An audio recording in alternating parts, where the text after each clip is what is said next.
good evening and a good afternoon, in fact, to our viewers in India. This is India Sense. I'm Gaurie Dwivedi. It's a special show today on what really happened in the last 12 hours. Unprecedented, the Trump-Zelensky face-off. But first up, the headlines that has come in since then.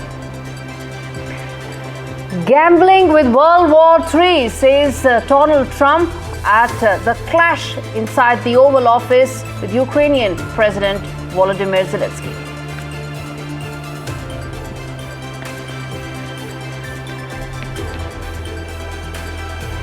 The Trump versus Zelensky spat shook the world. The Oval Office spat has now world leaders wondering what will be the way forward, even as Donald Trump said that Zelensky overplayed his hand during contentious meeting where Zelensky demanded security guarantees to end the war with Russia. European leaders show support for Ukrainian president after that very ugly face-off between Trump and Zelensky.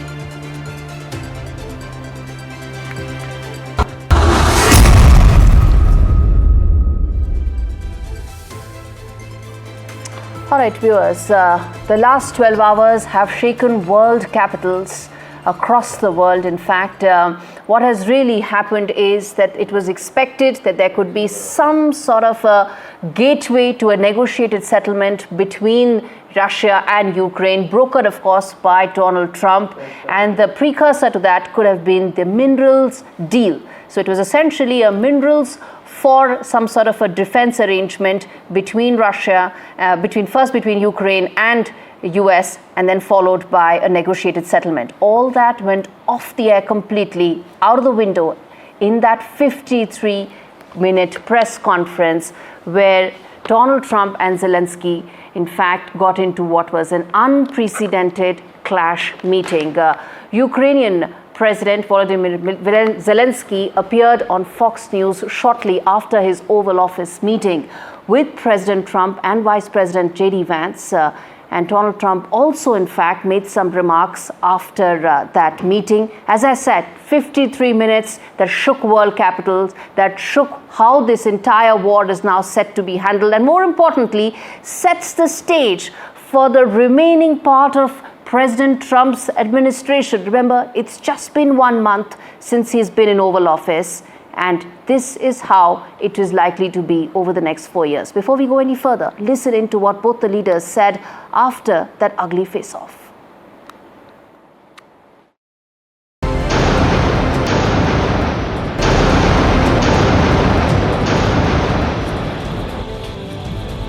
Don't tell us what we're going to feel.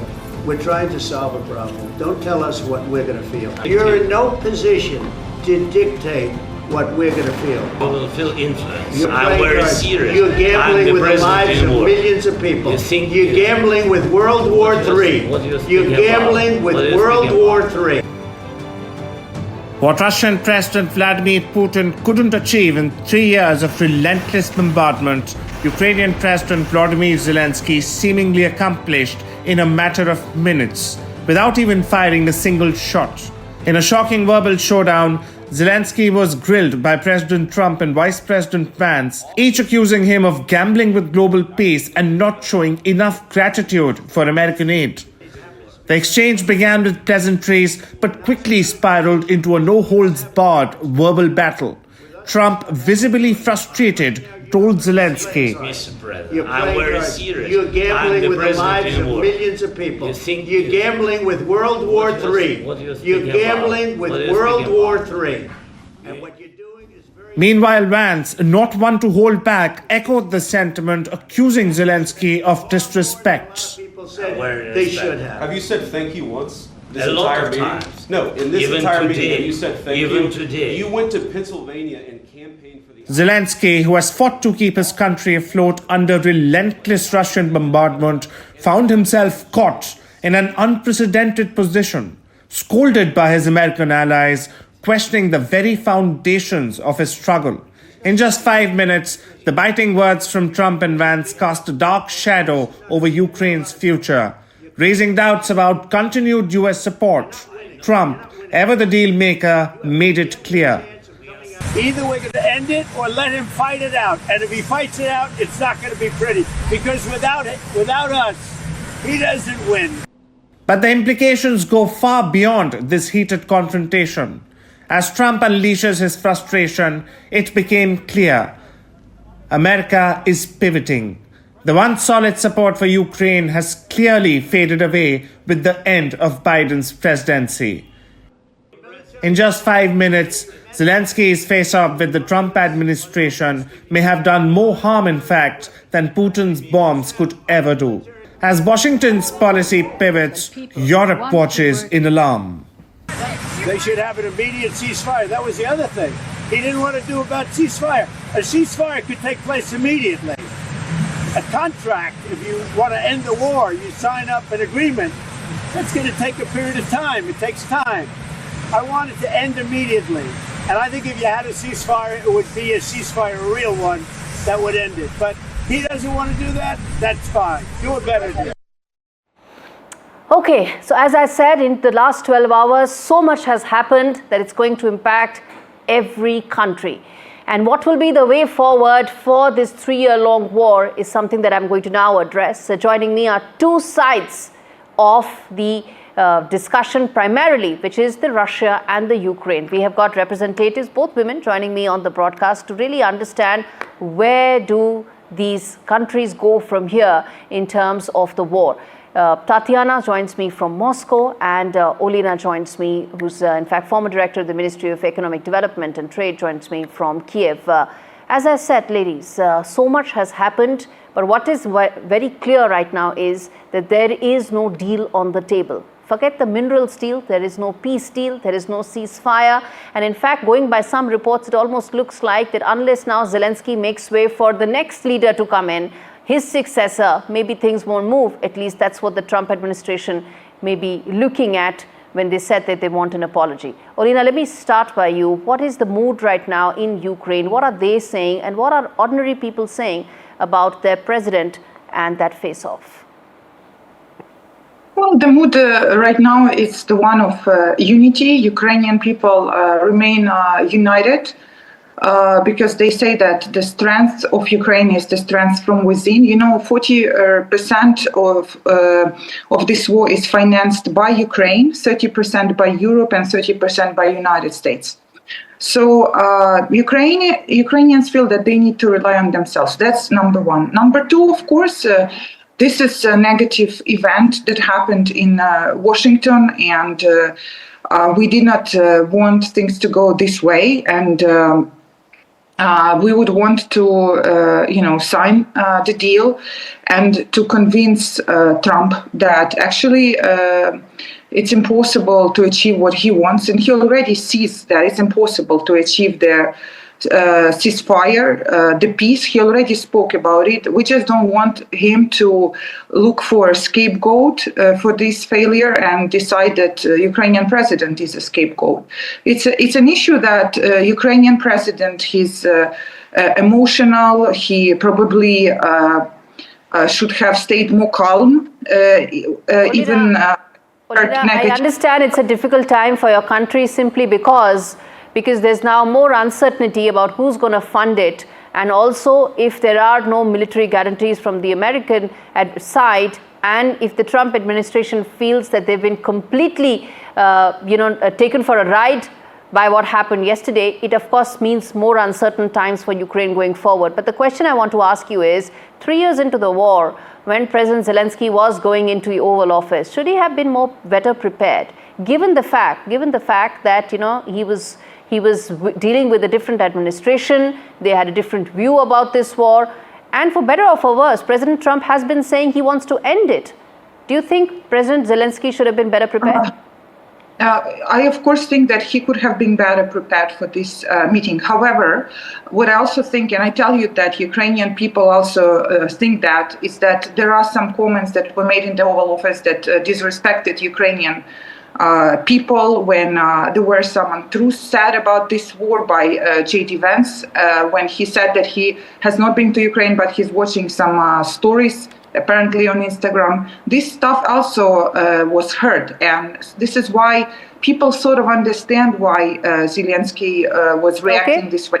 Of course, he's a politician. He needs to keep calm. He's a politician. He needs to be calm, and he also needs to be prepared that every time he goes to Washington, D.C., he may not be only coming in for applause in front of a joint session of Congress. He needs to be prepared for that. But let me get in the other side, which is Tatiana representing the voice from Moscow. I was seeing how it could play out for Russia. This is probably, in fact, a lot of people say, Tatiana, this would probably be the best possible outcome that Russia could have ever imagined from a Trump-Zelensky meeting. What's the mood like in Moscow? What are they feeling now? How soon do you think they could see this war coming to an end on terms that could be favorable and acceptable to Moscow? Well, Gaurie, I think that's the whole, again, putting so much emphasis on this meeting is a little bit biased to begin with. You know, Russia has been winning on the ground for months now. We are advancing forward. Our military forces are now closing the pot, as we call it, on the remaining Ukrainians that are in Kursk region, which means that it's going to be closed and then they're going to be destroyed. And so that is going to go out the window as a bargaining chip for the Ukrainian side. Is this meeting, was it very entertaining? Yes, it was the most entertaining thing I've seen on a Friday night in a long time, for sure. Will this actually make any communication? And I think that impersonal meeting between President Trump and President Putin, that meeting face-to-face has gotten that much closer because of what happened yesterday, because Volodymyr Zelensky came in there with this sense of entitlement, not understanding that he is dealing with a very different administration, an administration that doesn't want to pay American dollars for some very poor geopolitics that Ukraine was dragged into back in 2014 even. But I don't believe that, we can put all of the emphasis on this meeting. It's just unfair.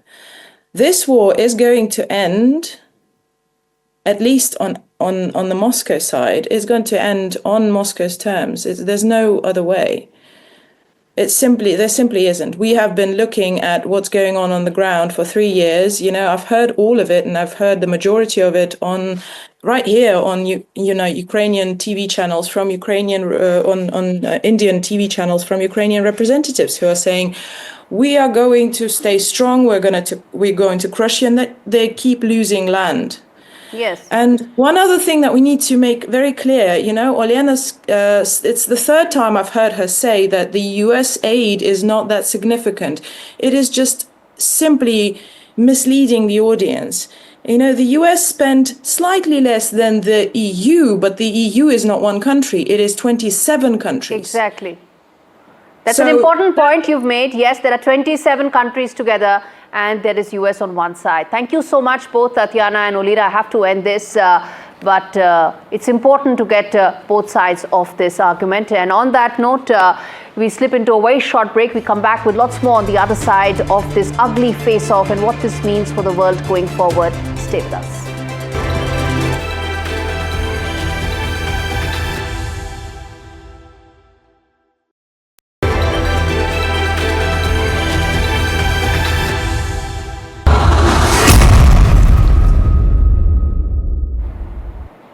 Welcome back. You're watching this very special edition of India Sense. Given what has happened in the last 12 hours, it's now time, viewers, to get you a sense of what it's like when it comes to what the EU's voice really is as far as how things are unfolding in in the Russia-Ukraine war. Latest, remember, European leaders have thrown their weight behind Ukrainian President Volodymyr Zelensky, but it's not so simple as that.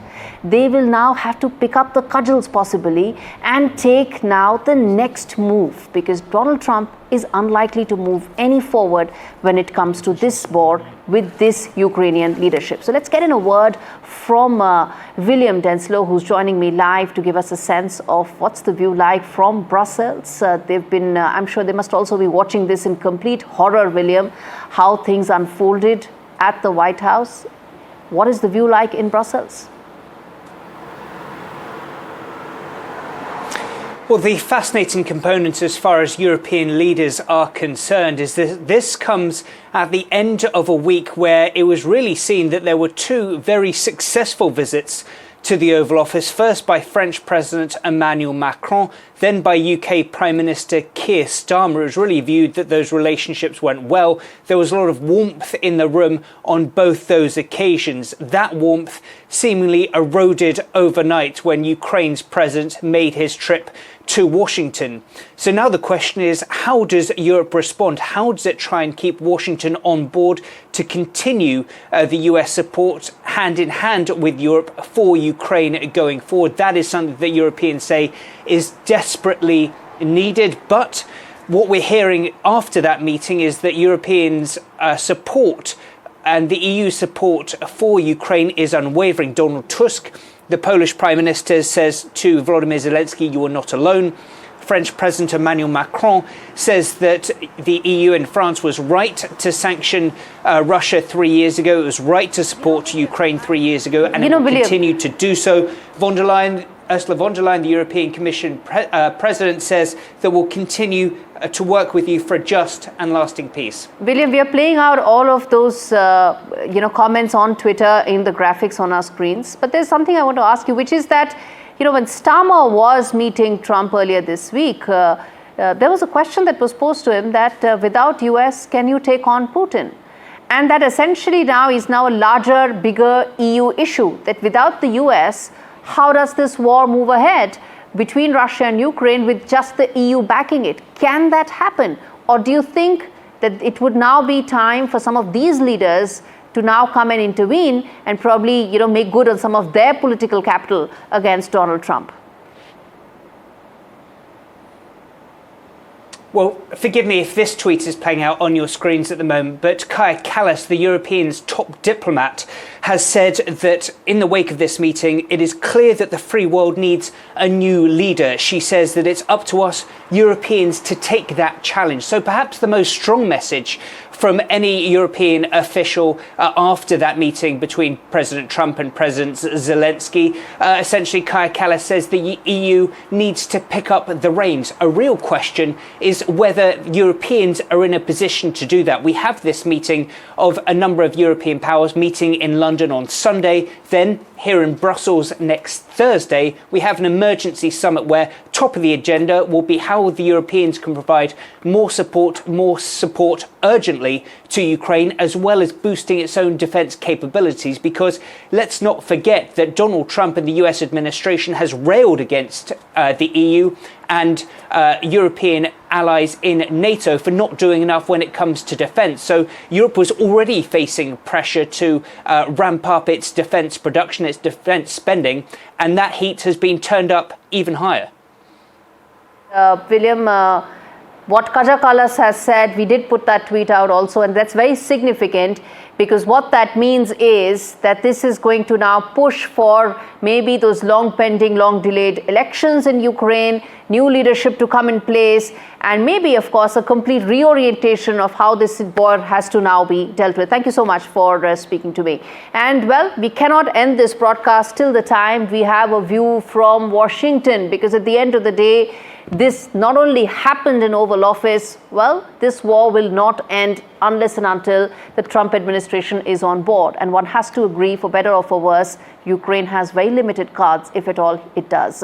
And Raymond Vickery, former US Assistant Secretary of Commerce, joins me for more on this in terms of what this means. Mr. Vickery, good to have you on the show. You've been talking about whether or not there are options for Ukraine. Let me start by asking you, what happens to European diplomacy from here on? Do you think it's going to be President Macron who will have to now come in and do some mediation between President Trump and Zelensky?